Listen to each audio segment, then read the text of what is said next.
Hi guys, welcome back again in the tutorial millennial YouTube channel. On today's video, I'm going to show you how to create link to a bookmark in Google Docs. So if you want to do that, just follow the steps that I'm about to tell you.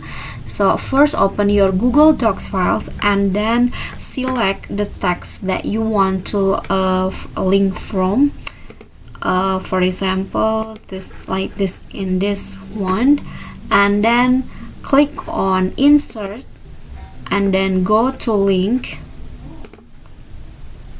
and then in here just click on this heading and bookmarks, and you'll see this is the bookmarks. I want to add link to this bookmark. For example, just click on this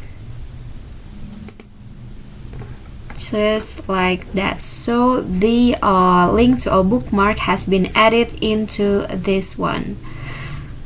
But if you want to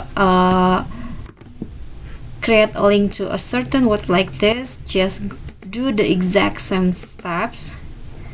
Click on this just like that. The link has been added into the link to a bookmark has been added into the word. Okay, so that's it for me. That is how you can create a link to a bookmark in Google Docs.